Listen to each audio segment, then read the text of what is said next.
नमस्कार, उत्तराखंड समाचार में आपका स्वागत है। मैं कंचन नेगी। सबसे पहले मुख्य समाचार। देश में वन नेशन वन सब्सक्रिप्शन योजना की शुरुआत।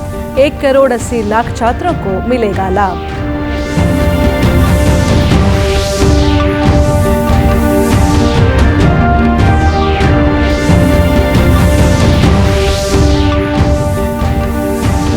प्रदेश के स्कूलों में अब पढ़ाई जाएगी पुस्तक हमारी विरासत एवं विभूतियां। 6ठी से 8वीं कक्षा तक पाठ्यक्रम तय। राज्य आंदोलन का इतिहास भी होगा शामिल।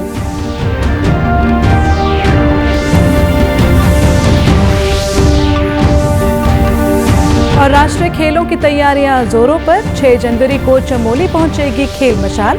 ग्रामीण क्षेत्रों में होगा खेलों का प्रचार प्रसार। अब समाचार विस्तार से। सरकार ने आज से वन नेशन वन सब्सक्रिप्शन योजना की शुरुआत कर दी है। इस योजना का मकसद सिंगल सब्सक्रिप्शन प्लेटफॉर्म के तहत शोध पत्रों, जर्नलों और शैक्षिक सामग्री सहित व्यापक डिजिटल ज्ञान संसाधनों तक विद्यार्थियों की निर्बाध पहुंच उपलब्ध कराना है।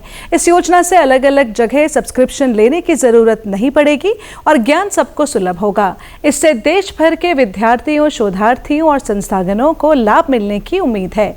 विश्वविद्यालयों और IIT सहित सरकारी सहायता प्राप्त उच्च शिक्षा संस्थानों के 1 करोड़ 80 लाख विद्यार्थियों को इस पहल के अंग के रूप में दुनिया भर के शीर्ष जर्नल में प्रकाशित शोध पत्रों को देखने की सुविधा मिलेगी।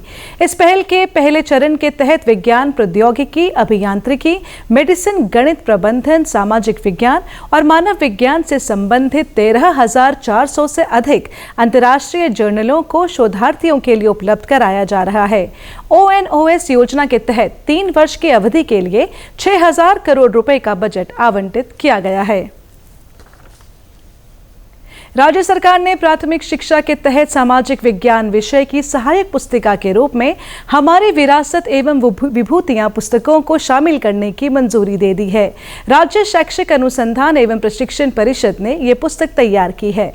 शिक्षा मंत्री डॉक्टर धन सिंह रावत ने कहा कि ये पहल न केवल विद्यार्थियों में अपनी संस्कृति के प्रति गर्व और जागरूकता उत्पन्न करेगी, बल्कि उनके नैतिक और सामाजिक विकास में भी सहायक सिद्ध होगी।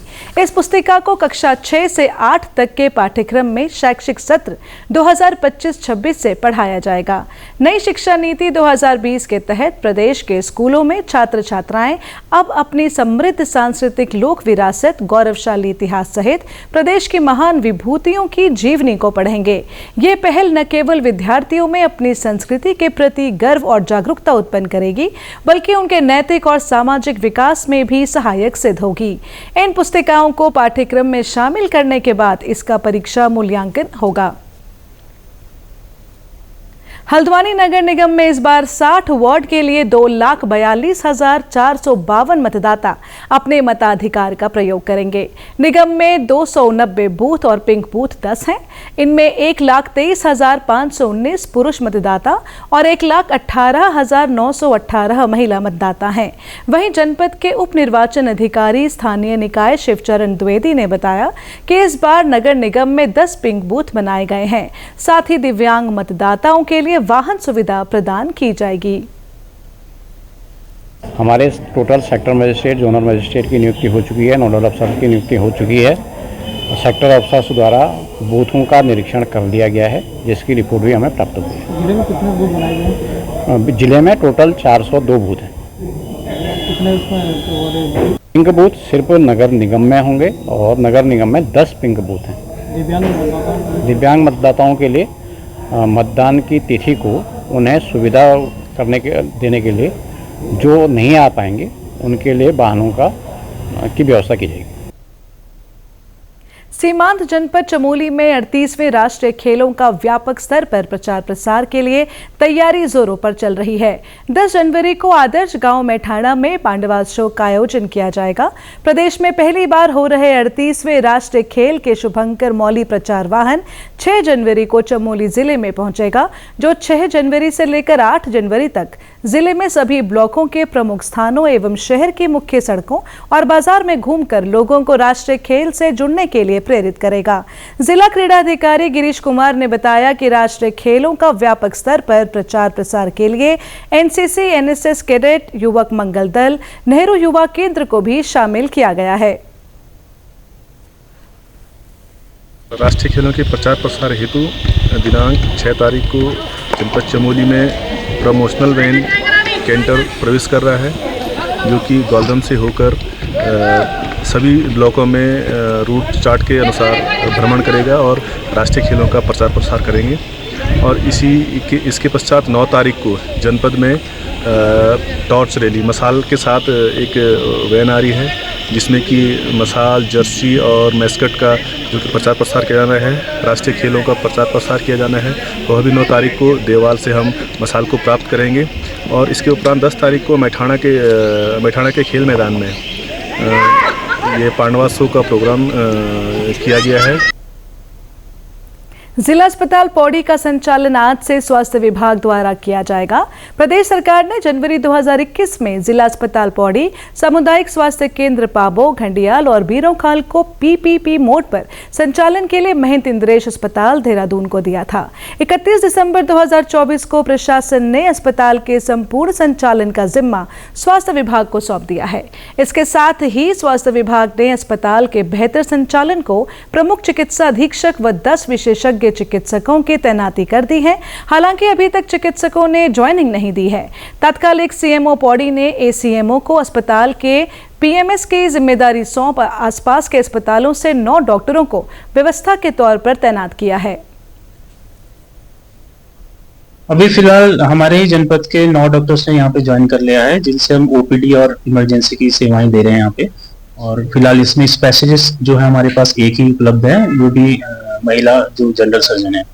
और बाकी यहाँ पे जो नर्सिंग स्टाफ है उसमें 41 करीब नर्सिंग स्टाफ ने ज्वाइन कर लिया है, जिनको आज ही रोस्टर बना के विभिन्न जो हमारे डिपार्टमेंट में उस पोस्टिंग दे दी गई है। और कोशिश हमारी ये है कि इसको धीरे धीरे यहाँ की व्यवस्थाओं को पटरी पे लाया जाए। हमने तो महानिदेशालय से जो जिन डॉक्टर की यहाँ पे स्पेशलिस्ट डॉक्टरों की जो यहाँ पे पोस्टिंग की गई थी, उनको ये कहा गया था कि जब हैंड ओवर हो जाएगा तो उसके बाद यहाँ पे ज्वाइन कर ले। तो फिलहाल तो अभी ना पीएमएस ना किसी भी स्पेशलिस्ट डॉक्टर ने ज्वाइन नहीं किया है।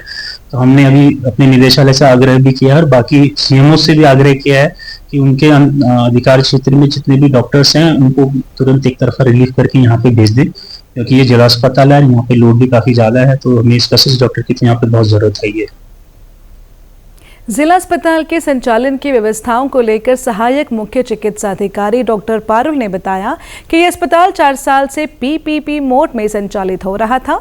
अब स्वास्थ्य विभाग द्वारा संचालित किया जाएगा और इसके लिए व्यवस्थाएं चुस्त दुरुस्त की जा रही हैं। 4 सालों से पौड़ी का जिला अस्पताल जो है वो पीपीपी मोड पे चल रहा था।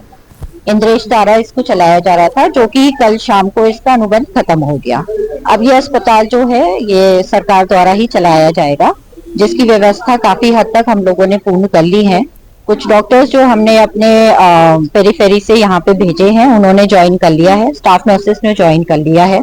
हमारे पास टेक्नीशियंस भी हैं और लैब के भी हैं और एक्सरे टेक्नीशियन भी है। तो धीरे धीरे व्यवस्था पटरी पे आ जाएगी, उसी में हम लोग लगे हुए हैं।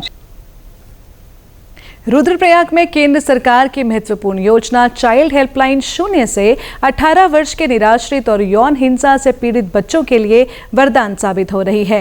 हेल्पलाइन एक ऐसा माध्यम है जो पूरे देश के लाखों बच्चों के लिए उम्मीद की किरण है। ये बच्चों के लिए 24 घंटे की मुफ्त आपातकालीन सेवा है। रुद्रप्रयाग जनपद में अक्टूबर 2023 से चाइल्ड हेल्पलाइन कार्यरत है, जिसमें परियोजना समन्वयक सहित 2 सुपरवाइजर और 3 केस वर्कर कार्यरत हैं। अभी तक चाइल्ड हेल्पलाइन 1098 के माध्यम से जनपद में अलग अलग प्रकार के 105 मामलों का पंजीकरण कर ऐसे बच्चों को सुविधाएं प्रदान की जा रही हैं। अक्टूबर 2023 से यहाँ पे संचालित है।